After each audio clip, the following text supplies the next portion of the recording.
Welcome to another episode of Ghosts and Stuff. I'm at the Biltmore Hotel in the heart of downtown Los Angeles. This historic landmark has been home to prestigious guests, historical figures, and Hollywood legends, with some of them never leaving. This is also the last place Elizabeth Short was seen alive, more infamously known as the Black Dahlia.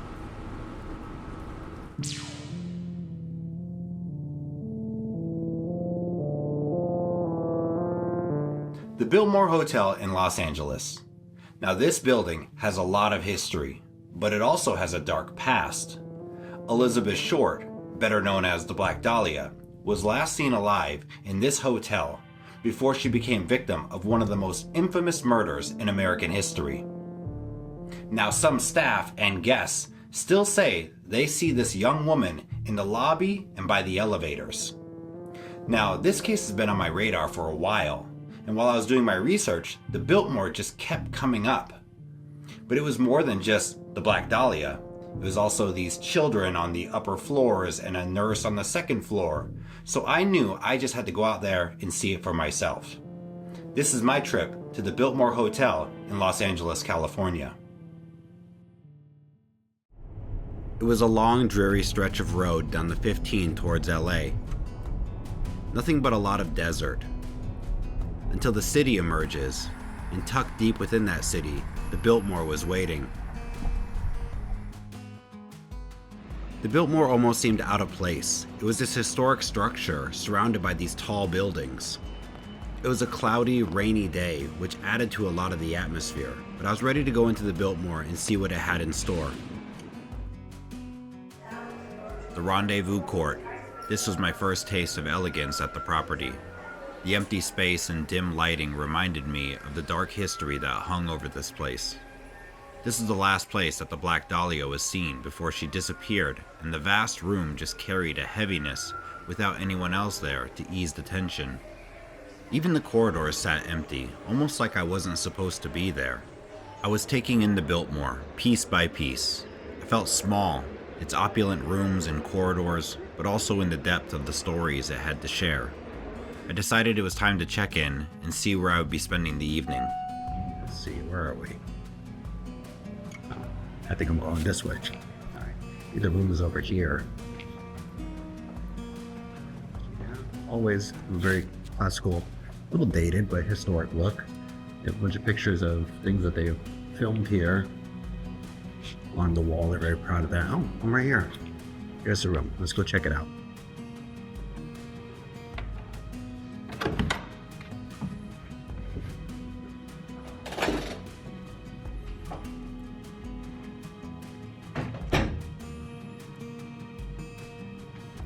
The room didn't present anything strange. It was historically updated, but still classically furnished.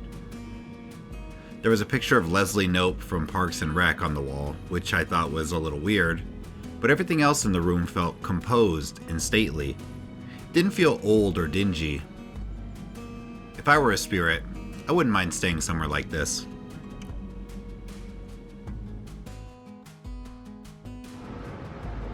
As an outsider looking in, it was time to explore this historic landmark.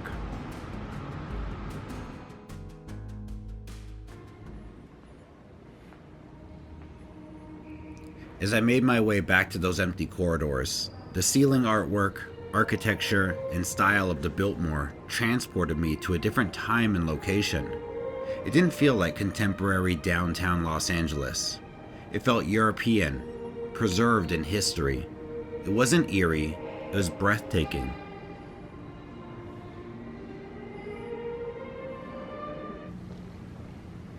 I found myself returning to these ceiling murals and empty hallways because it really captures the feeling in the Biltmore.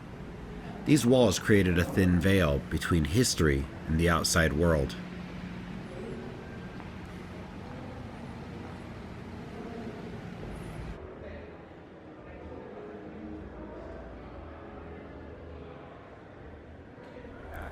So this is just a corridor in the hotel that kind of shows some of the historical background and some of the prestigious figures who have been here at the hotel. It's actually pretty cool, and they have like an old shoe shine chair and just a lot of picture of some of the celebrities and many of the guests here in some of the ballrooms. And it keeps going. Look at all this.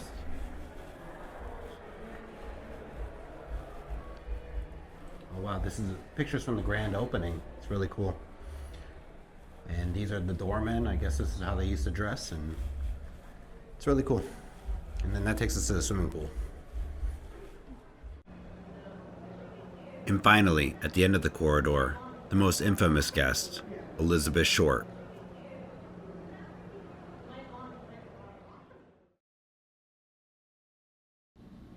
The Biltmore Hotel opened in 1923, during a time when Los Angeles was trying to reinvent itself. It wanted to be more than movie studios and sunshine. It wanted cultural relevance and historical permanence. And the Biltmore Hotel delivered that image. When it was built, it was the largest hotel in the United States west of Chicago. The Biltmore was massive, ornate, and European in design. Its ballrooms hosted politicians, rock stars, Hollywood elites, and even the early Academy Awards. When a place hosts so many legendary icons, some are bound to never leave. One of the most notable spirits to haunt these halls was Elizabeth Short, the woman the world would come to know as the Black Dahlia. Originally from Boston, Massachusetts, Short would set out for La La Land with hopes of becoming the next big silver screen starlet. Living a troubled, transient lifestyle, the starry-eyed dreamer would end up in Los Angeles in July of 1946. In January of 1947, Elizabeth would go on a short trip to San Diego with her current fling, a 25-year-old married salesman known as Robert Red Manley. He states that he dropped her off at the Biltmore on January 9th to meet up with one of her sisters who was visiting from Boston. Some accounts from hotel staff said they saw the woman using the telephones in the lobby. After that, she went out into the Los Angeles night, never to be seen again alive. From the accounts of the hotel staff, they said she wasn't distressed or disheveled or anything. They said that she was well put together and composed. She used the telephones and exited the hotel. Then, on the morning of January 15, 1947, her body was found, bisected at the waist, mutilated, drained of all blood, in a vacant lot. She had a smile carved into her face and other portions of flesh sliced away. She was found by a mother and child who were walking through this empty lot on the sidewalk and noticed her body off to the side. The mother wasn't sure if it was a real person. She thought it was a mannequin because of how pale her skin was and the provocative pose that she was positioned in. She later called the police, and they came and confirmed everybody's worst suspicions. Now, I had the chance to go to the site where her body was found, and this is what the crime scene looks like today. On January 15th, 1947, this is the exact spot where Elizabeth Short's body was found. It was just a few feet right here from the sidewalk. A mother and child found her body while they were on a walk.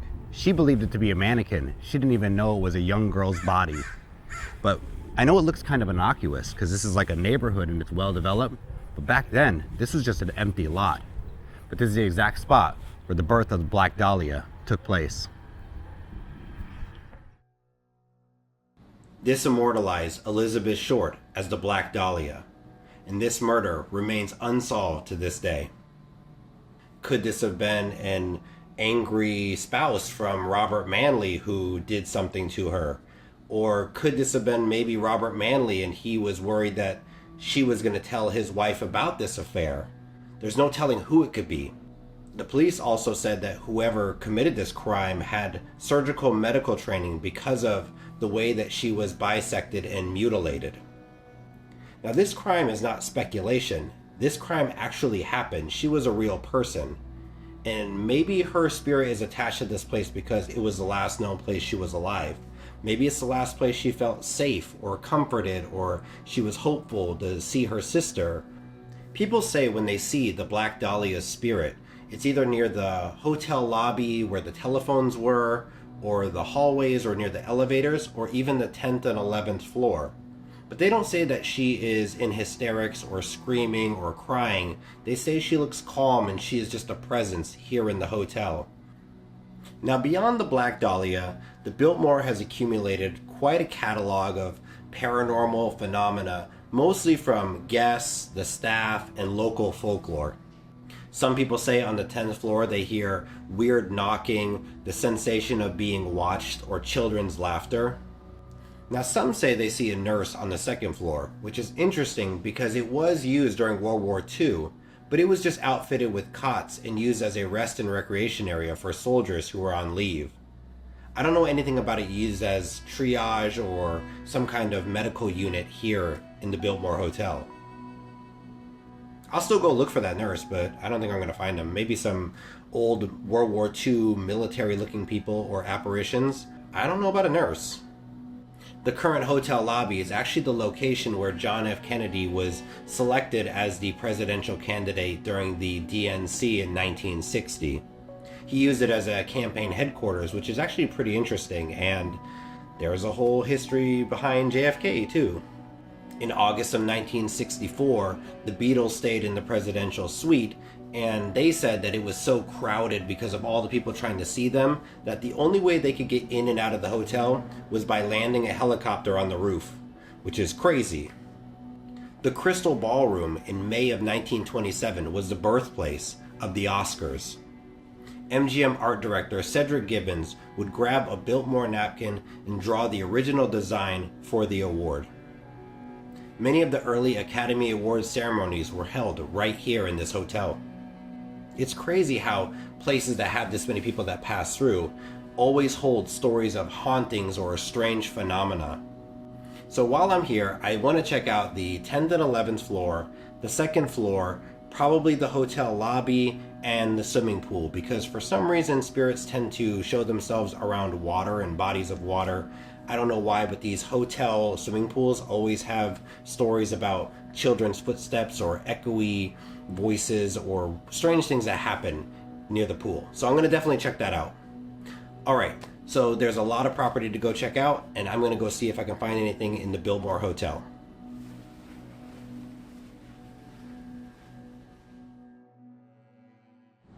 It was a calm, rainy night in Los Angeles. The crowds were gone. The city was quiet.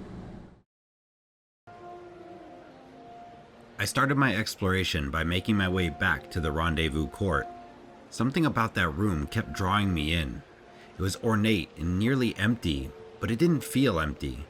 There were still Christmas decorations up for the time of the year, and it was a little disarming. Every so often, someone would pass through, take a look, and disappear again. I wanted to look at every detail and around every hidden corner. I didn't want to miss anything. But there was something about that space that lingered. The high ceilings made me feel small, and the mood was heavy. I wanted to find where the phones once stood in that lobby, the last known location of Elizabeth Short. So Saturday night down here in downtown LA, and it's kind of quiet in these corridors when this used to be like the spot to be. There used to be a lot of famous people walking around in these halls and just hanging out, and now it's just a kind of bunch of regular people, and haven't seen anything unusual, nothing strange. A lot of historic parts to it. There's a bunch of QR codes where you can scan and go on a historic tour, but other than that, I'm just taking in the architecture and the artistry of the building and a lot of the history.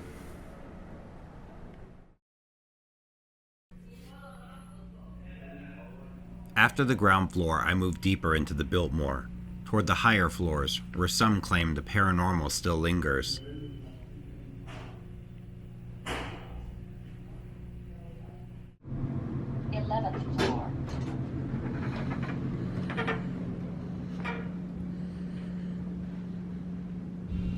My first stop was the 11th floor. Right outside the elevators was the door to the heliport access, the one I mentioned the Beatles once used. I didn't expect it to be so visible, so ordinary. The corridors were well lit and quiet, lined with framed photographs of productions filmed inside the hotel. Nothing felt out of place. It felt less haunted and more historically preserved. After a short walk through the floor, I made my way down to the 10th. Notice it goes so far down. It's just up at the 11th. Now we're on the 10th. I'm going to take a look and see if there's any different, but from the looks of it, it looks exactly the same. But we'll see if we encounter anything paranormal, weird. I don't know. I haven't seen anything yet. Just met some not so happy security about me recording in their hotel, but here we are. We're still doing it. Maybe they don't want me to capture any of them. I thought it'd be good for them, but whatever. Let's keep looking. The 10th floor was much like the 11th. Quiet, well lit, ordinary. I don't know if I was expecting something to jump out at me, but there was a subtle unease. The low hum from the life of the hotel, and the strange repetition of hallway after hallway. It felt liminal.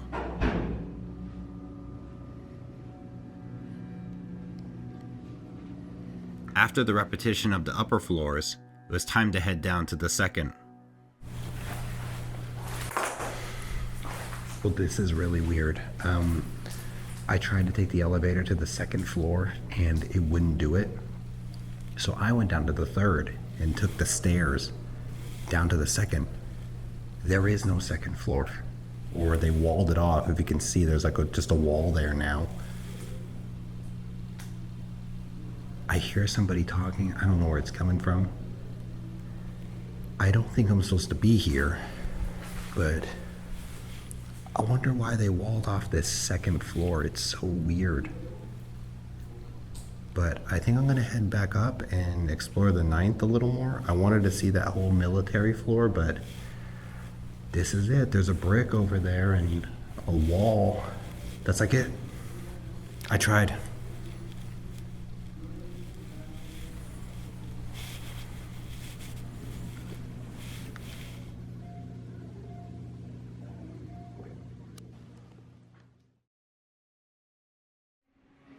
I didn't forget about the pool.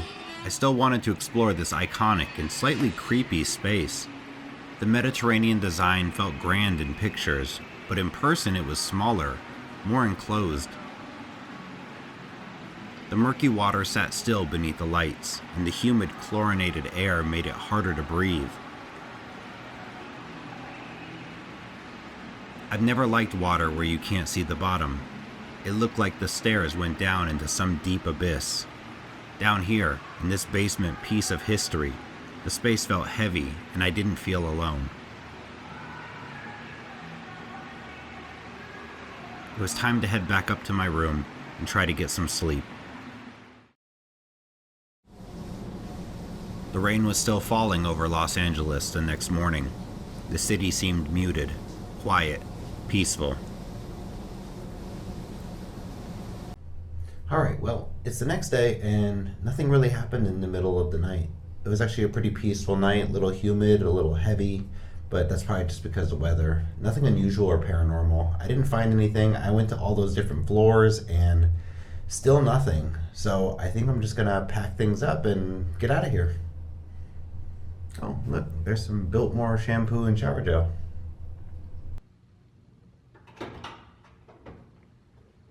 After an uneventful evening at the Biltmore Hotel, it was time to pack up my things and make the long journey back home.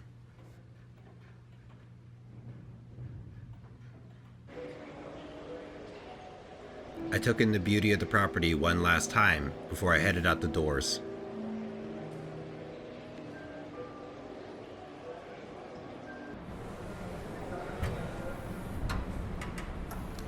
Well, that about sums up my stay here at the famous Biltmore Hotel in downtown Los Angeles. Nothing really crazy happened. It's been really rainy and dreary the whole time. Rest in peace, Black Dahlia. I better get out of here and beat that Los Angeles traffic. All right, guys, thanks for watching on Ghosts and Stuff.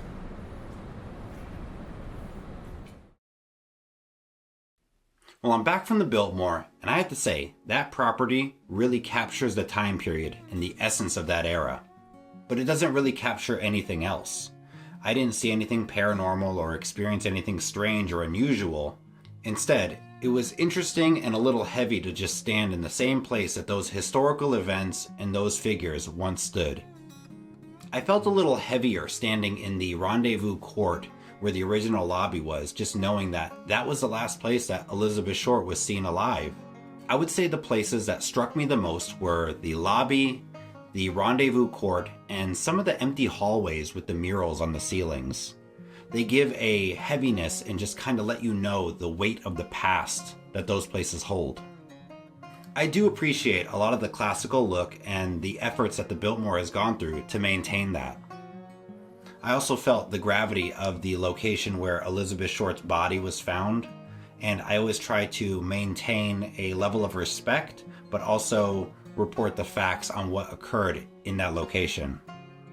Overall, wandering around and exploring the Biltmore Hotel didn't answer my question of whether it was haunted or not, but it gave me a greater appreciation of its history. Here's my room key from the Biltmore. I don't know if you can see it that well, but I always like to keep a little something from a lot of the places that I go and explore, so I kept the room key. It's a nice room key. Thank you so much for watching this episode of Ghosts and Stuff on the Biltmore Hotel. It had a little bit of horrible history mixed in. If you liked it, hit the like and subscribe. If you didn't, thank you so much for watching this long. It really means a lot that you all watched me run around this old haunted hotel. Let me know if you've ever visited the Biltmore Hotel and you experienced something strange or paranormal. And who do you think would have done this to the Black Dahlia? Let me know your thoughts in the comments section below. This has been the Biltmore Hotel on Ghosts and Stuff. Some accounts from the hotel staff say they saw the young woman using the telephones in the front reception area. That doesn't make any sense. If she has left anything here for me to find, or if she's trying to say anything or pass over to the other side. There's a car honking out there.